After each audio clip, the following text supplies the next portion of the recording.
Sanctuary sessions where we aim to provide a platform to discuss and provide biblical answers to life's real questions. In this episode, we should be answering the question, how do intimate relationships affect my spiritual life?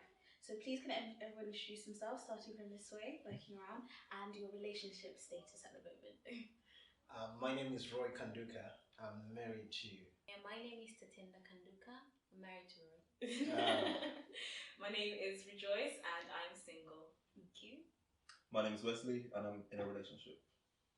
My name is Michael and I've been married for 11 years. Amen. Thank you, everyone. Okay, so thank you for introducing yourself. So just to set the scene, we know that and we're aware that a relationship with Christ and eternal life, that is the ultimate goal for a Christian. However, in this life, relationships should be and aim to make life a little bit easier. I'm just going to read a quick verse about how important it is to have relationships. In Matthew 22, verse 36 to 39, it reads, we can get out your Bibles as well.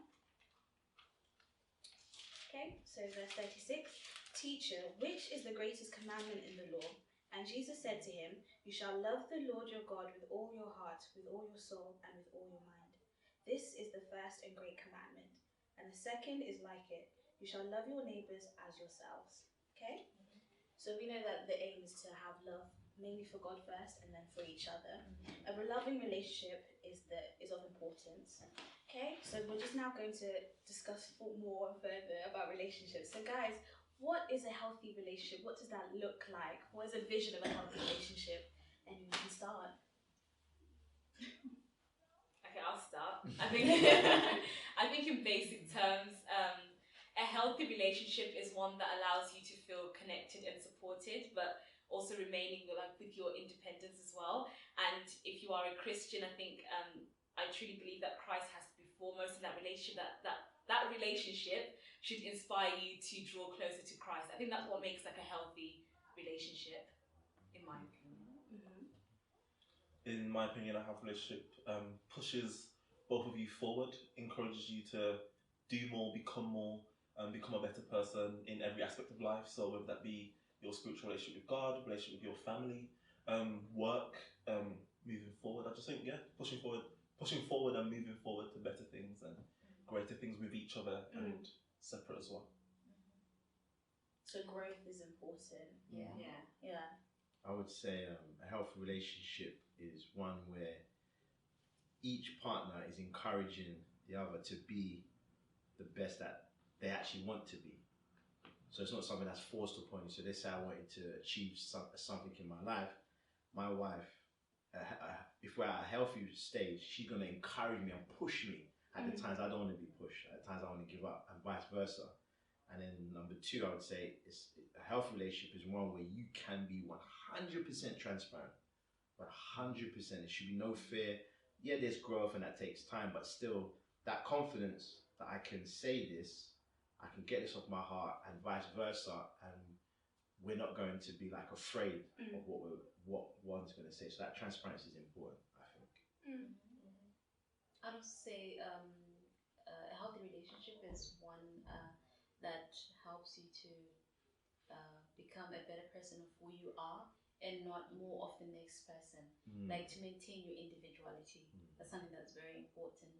So as much as you're merging your personalities, just make sure that you don't get lost in the maze whilst you're trying to compromise your stance. Okay, so healthy relationships take work. It's intentional, isn't it? It doesn't just happen. Okay, you're not going to fall into, this is the best thing ever. Okay, it takes work. Okay, and I think it's also out of love, like Mike was indicating, not out of fear. So where someone can be vulnerable without, even with their weaknesses and with their strengths, because they know that the other person is not going to condemn them, but is going to help them to achieve what they have to achieve. And I guess just to add on, as much as we've talked about these ideal things, people should also have fun in relationships. That's true. Healthy relationships are also happy, It's not always sometimes revealing yourselves to each other. Okay, Rejoice, could you share, what are your thoughts? Should people, young people, anyone, just date with the intention of marriage? Or is dating important just to have a good time, just, you know, shop around, see what that's like, to meet new people? What are your thoughts on that? You can have a good time after. Like, what are we doing? No, I think, you know what, to be all, like, in all honesty, like,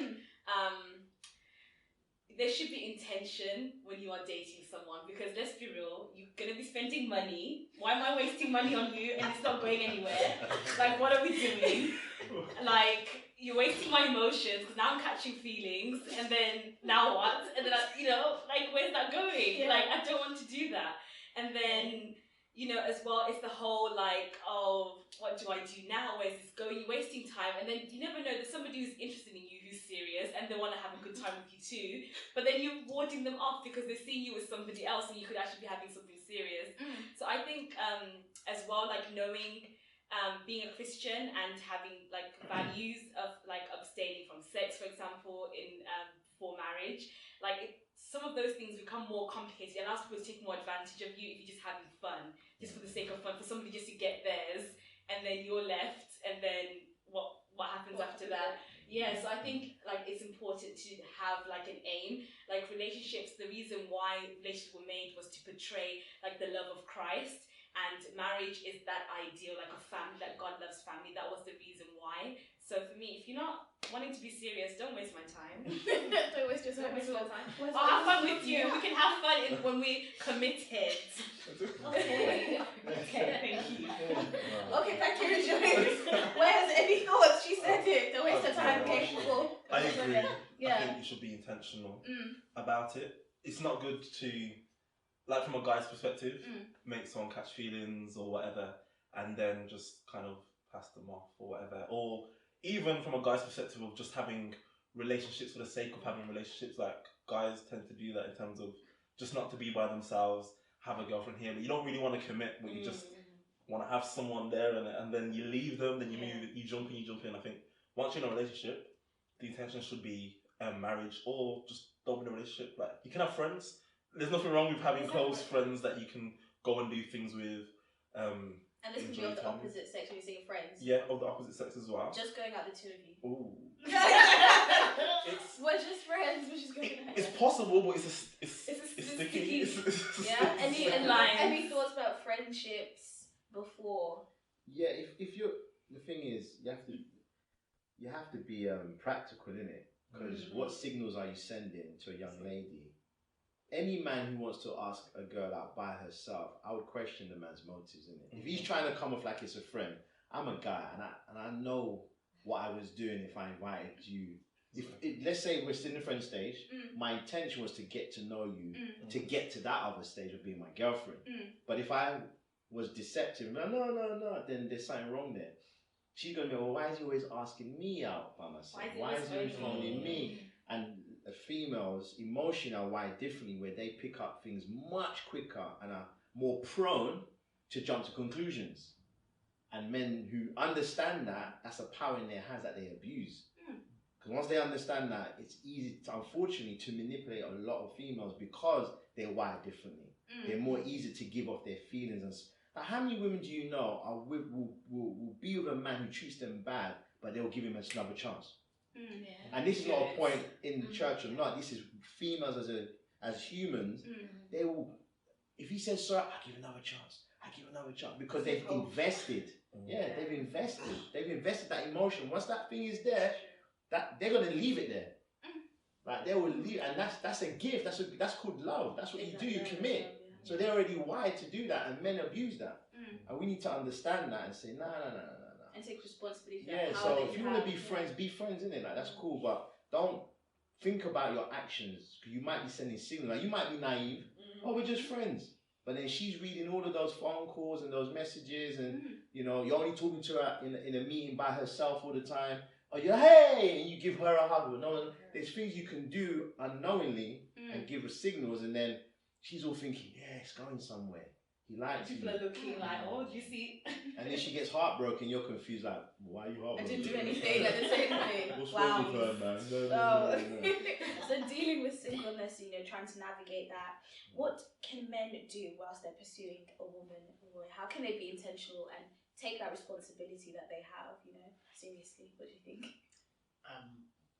What men can do, and need to do, I think, before pursuing those kind of relationships, because when you get into a relationship, you have an intention ultimately to get married, is they need to take up their daily yoke, which means they need to take up their own personal responsibility.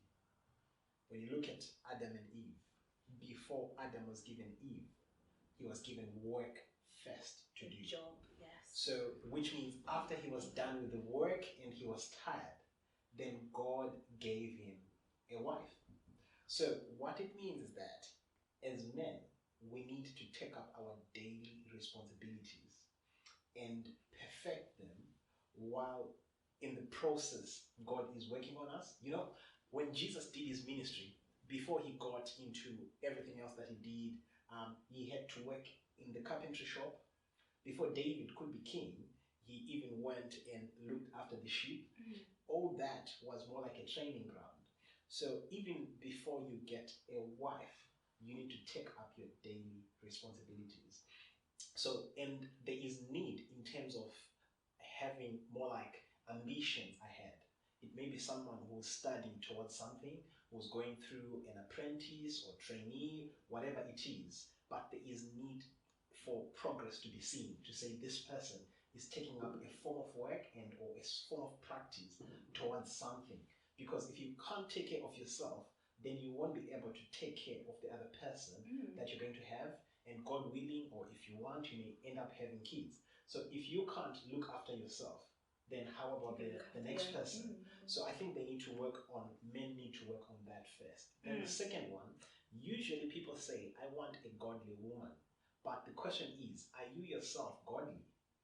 So, which means they also need to work on their relationship with God. So that by the time that you get a girlfriend, you know where you stay. Then the third thing that I'll talk about is to work on personal identity. Usually, especially at a young age, there is an identity crisis. You don't really know who you are, what you really want in life. But if you know exactly what you want, you avoid going and getting somebody who is not what exactly you want, but who just comes along the way.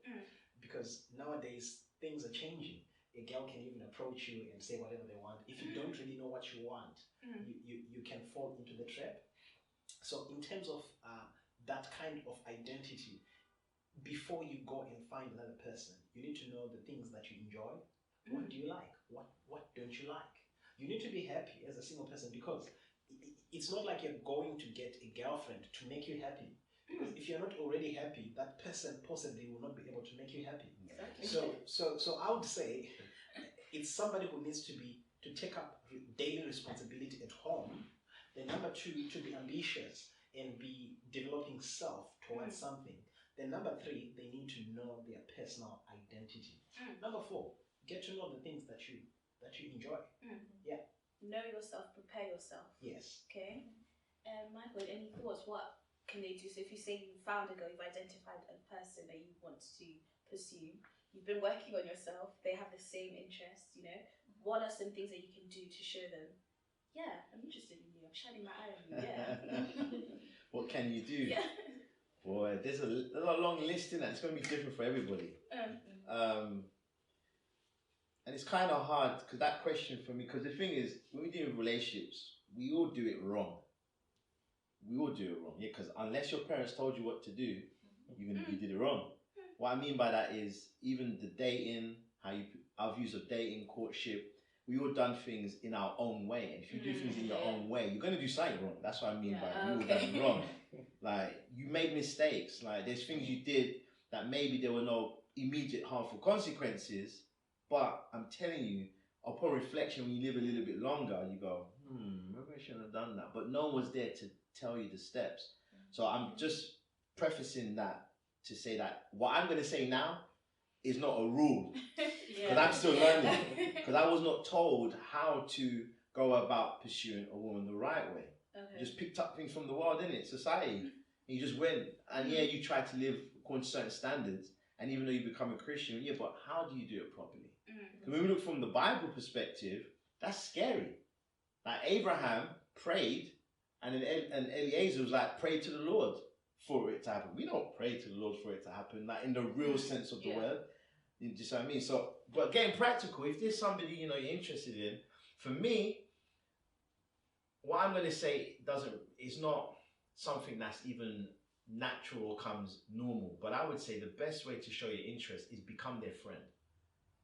And that's what I mean by become their friend. But if I mean, I want your details, innit? I want to, and then let's go out. That's normal. Like, we wouldn't even think that's wrong. And I'm not saying that's wrong or right. Anything I'm saying, it's not in the right. I'm looking at it practically, because if you want to get to know somebody, we do it the other way around. We court, and in the process of courting, you're getting to know them. And then you find something you don't like, but you've already invested time, money. Too late. Right? You've already invested. You've already emotions. Yeah. So if you're interested in someone, first, I would advise now, being the age I'm at, been married 11 years, done enough mistakes, the safe thing I would say is become their friend. Because then it's a neutral position for both of you. And you can have the feelings and emotion, but hold that, control that for a bit, man. Just because, man, emotions, they take, you're finished.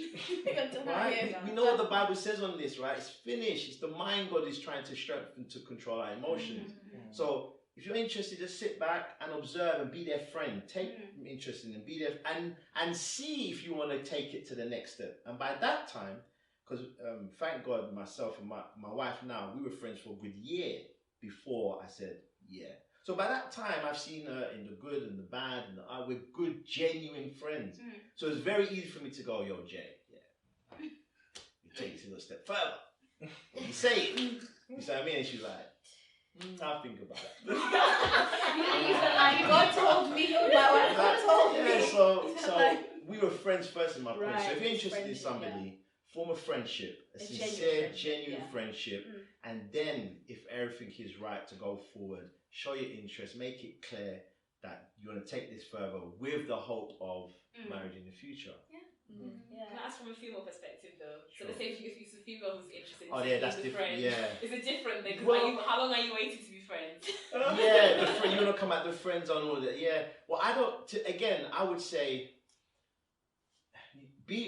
would say the same thing. Become friends with them because you want to see how are they really. Do you see? And set up meetings and places to go where it's not just you. So you can see him in his real environment. Do you see? How is he really? So when we go somewhere, you're going to see someone has to reveal their true character because he's not under inspection. No, but when you're going out, you put the best I'm using an analogy, right? You put the best clothes on when you're going out with somebody. Like literally and spiritually. Like you're careful, like you're just circumspect. You know what I mean? Little hairs out of place. For the whole courtship period, that's how it is. You get married, it's like, well, she's got you. Now she sees you working when you've got bad breath, you've got cracks in your eye, you put on weight, you get lazy because now you've got the goal. So when you're friends with the man that you observe from a distance, you're gonna see he's gonna reveal himself. He doesn't know he's under inspection.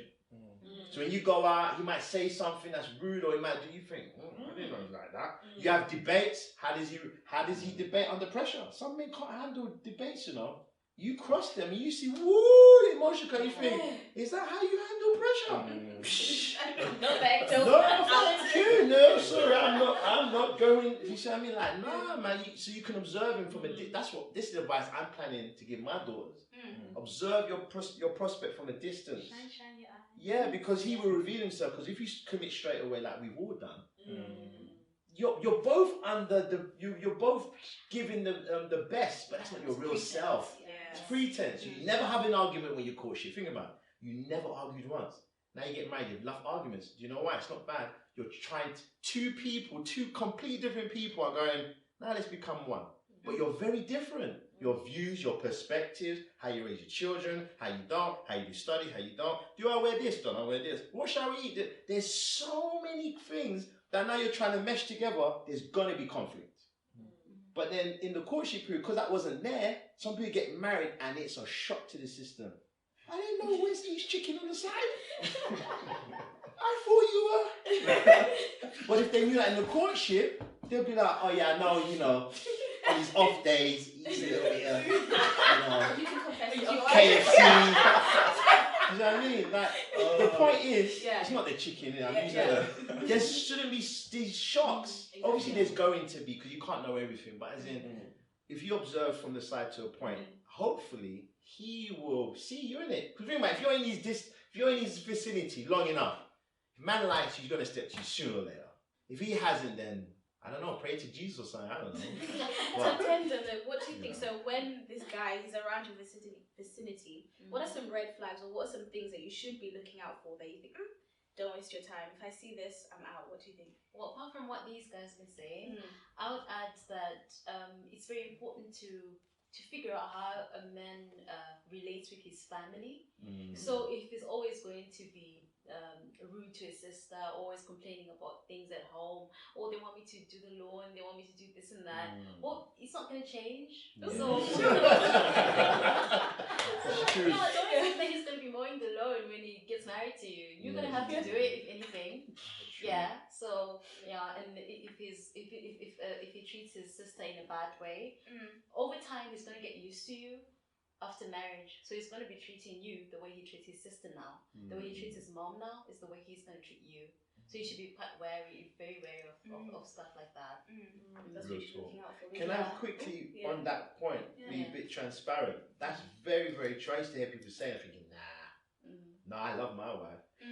Because my relationship with me and my mum was strained early on in my upbringing. Strained because of the separation. I blamed her for the separation of my parents, blah, blah, blah. So it was strained for years. So I was very disrespectful, like rude, to the point where even when I became Christian, there were ways in which I responded that I didn't realize was rude.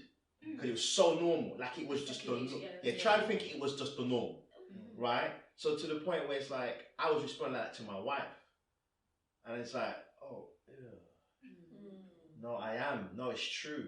Because it's the female in your life that's it's a non-sexual relationship. So now you've got another female now where that's involved as well. You're gonna treat the female like you're gonna treat your wife like that. It's gonna be very difficult to get out because you're used to talking to the woman, the queen of your life, your mum, like that. That tenderness you need, because women need that tenderness, it's not going to be there. It's not natural. So it has to be. You have to train yourself with God and prayer, and first acknowledging that you can't be that rough. She's not your man and man. Them.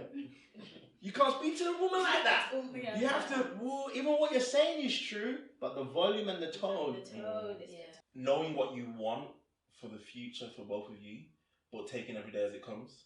Because it's easy to kind of know what you want, but then you're rushing to get there. It's like, okay, I know I want to get married, but then you start talking about a wedding way too early. You know what I mean? So it's kind of like, okay, you know that this is the person that you potentially want to get married to, but then you've still got to get to know them better. You've still got to meet the family. You've still got to do all of that. So it's like, take every day as it comes. Don't force things. See where you're both at. See the pace that you both want to take it. If you kind of raise an issue too early, the girl will let you know that you've raised it too early, so kind of don't force it then. Take a step back, wait until they're ready to talk about that thing or whatever.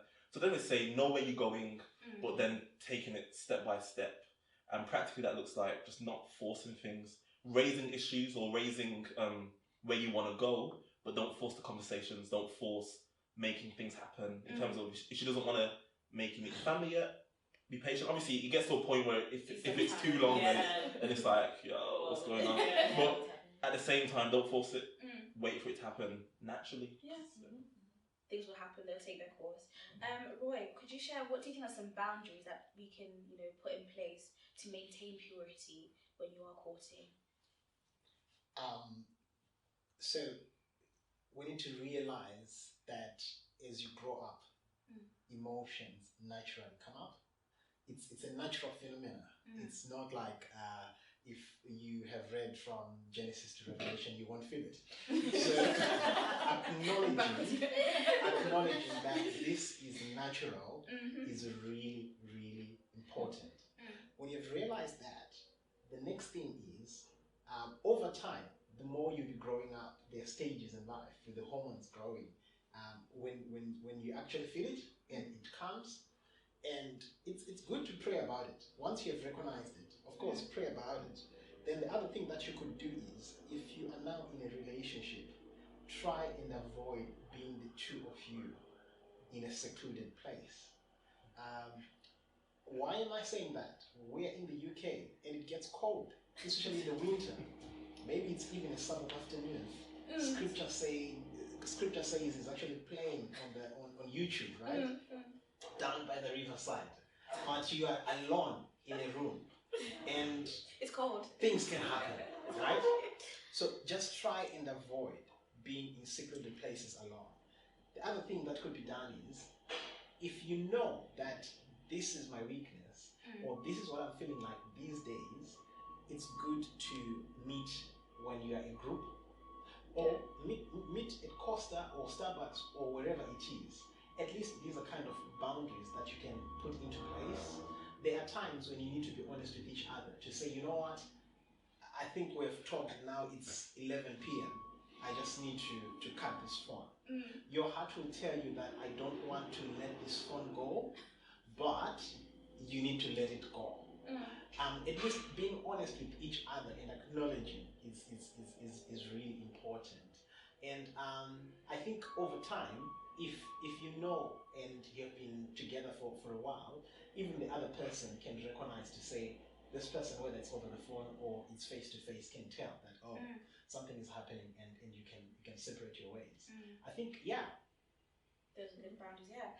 Michael, what would you say, why is it important to have these boundaries, to keep them, so that you can enjoy that in marriage? Why do we need to keep that? Why can't we just enjoy ourselves? Enjoyment. Yeah, obviously, having sexual experiences, physical intimacy, it's enjoyable. There's an enjoyment there, 100%. So why is it important? Is because there's consequences that many, especially us younger generation and older, we don't consider the consequences. And it's those consequences that are not discussed in the church setting, in the Christian setting, in the church, to make young people understand. Usually it's from the standpoint of, you shouldn't do this, or if you do this, you'll be okay. Okay? But why? Oh, because the Bible says it's a sin to have sex before marriage. No, but why? Why? And no one wants to be transparent, because those who have gone down that road don't want to say it in public, which is alright, because you got those who are going to look at them and go, I didn't know that they've slept around, or I didn't know that they had sex before marriage. So they're muzzled, and then those who never don't really know why either, because they've never experienced the negative. They might know from fear or others, and they don't want to say anything either. So you've got this thing where it's like, even though you can say what God's word says of why it shouldn't be done in terms of it's a sin, but what are the consequences before? So if we take it right back, let me just use one example of intimacy. Let's just say kissing. Right? I always use this example, and it works with females, to illustrate to both females and men that intimacy should be safeguarded for the one that you promise to be with. And here's the reason I always use. You're together, male and female, and you've become intimate where you've just kissed. That's all you've done. You've just kissed, nothing else. You just kissed and hugged, and that's it. You break up. And then you see the man, for the females, it's for the ladies, you see the man who you've been with for a good while, you've kissed.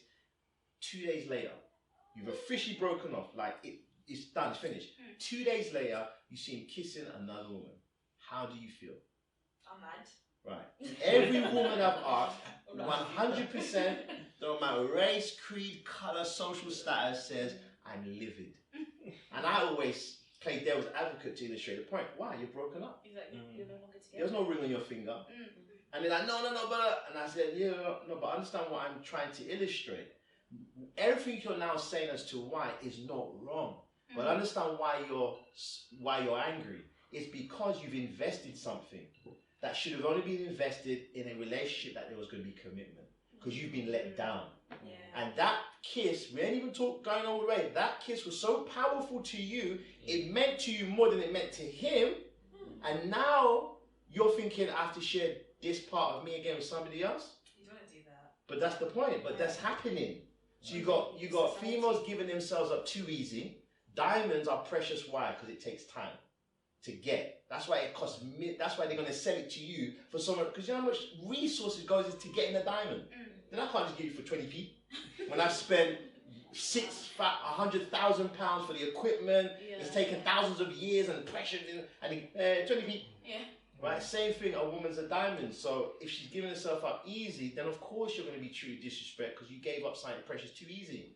And that's the reason why intimacy is so powerful. So that's why God says, say that intimacy, save it for the man who's promised to be with you forever. Because if you give up too easy, you're the one that's going to get hurt. And in how it reflects on the man, he doesn't know then how to commit. He's not learning what it means to commit. He thinks he can do whatever he wants. Well, because the women are allowing him to do whatever he wants. Few women are saying, what about man? What are you touching me like that for? Nah, man. We ain't discussed that. But women are not taught to say that. But it's true. We ain't discussed no boundaries. If you ain't discussed anything, the man's going to be like, yeah, I can touch you in your leg. But if you go looking like this, he's going to be like, okay, cool. Okay, I can't do that. The man's going to know. He's going to know. If you don't let a man know, he will take liberties. I'm not saying Christian men, I'm saying man, full stop. Don't care if he's in the church. I'm keeping it real, 100. Because like the brother said, there's feelings. So if I'm being tempted and you don't let me know, yo, Mike, keep your hands to yourself. Do you see? So I'm keeping it real that there's consequence of intimacy. And for me, being married, knowing how powerful intimacy is, I'm like, okay, all right, God, this is the way I would address it and show people. If you want to hurt people, then go ahead then. Be intimate. But keep it back, right? And be intimate with the one you've promised to marry. And then enjoy it. Because God has created sex and intimacy to be enjoyed. But for the couple who wants to be together forever and ever. Amen. Tinder, if you could just share, because obviously in this day and age we have this rise of feminism and female empowerment and saying, you know, I'm going to use my femininity and sexuality as a way to not get back at men, but you know, I'm going to enjoy this intimacy. So, you know, we were just thinking that, oh no, women can get hurt, you know. But what if I'm saying, no, I'm choosing not to get hurt, I'm just going to give myself. Is that still possible? What do you think? You see, you're choosing not to get hurt. Yeah. So I'm going to use it as a weapon, like I'm owning it. Yeah, I'm owning I'm going to get mine still. Exactly, Yeah, I'm going to get mine. He's having enjoyment. I'm going to enjoy too. Oh, yeah, well, I do get what you mean. Yeah. But there's something that probably we're not being honest about. The truth is, no matter how you portray a picture that you're getting yours, there is, God created you in such a way that if you are intimate with somebody, you leave a part of them with you, with them, I mean, So since you've left a part of yourself with them, you're not going to be the same person. So imagine if you're going to do that with this person, and then after that, I do that with this person, and then after that, I do that with him. Who am I going to become at the end of like, what, 5 years? Really? So as much as we want to portray that picture that this is us being empowered, I think we're honestly kind of cheating ourselves. This is something that people, you know, those people that actually are going to be maybe on social media saying, I've done this and I don't care and everything. The truth is, they'll never tell you the amount of tears that are on their pillow in the night. That's true. That's true. But the truth is, the problem with us, the human race, we've been created by God, but we want to take the problems that we have into our own hands. So this is what we've done as women. So the problem with that is we're not taking it back to the manual who is God. So it's simple. We can solve it in a simple way. Just go back to the person who created you. But right now we're busy making things up in our heads and trying to follow it and telling ourselves. The thing is, we do tell ourselves that it's working, and we tell ourselves over and over again. But how many people have you seen at the end of the day commit suicide? But we've been on social media saying, yeah, like, you know, we're having a blast. This is really working for me. But what, at the end of the day, what are we really seeing? And when you do talk to older women, they will tell you the truth. Yeah, it's true. That's the honest truth. Give it to her and they'll say. It's true. Okay.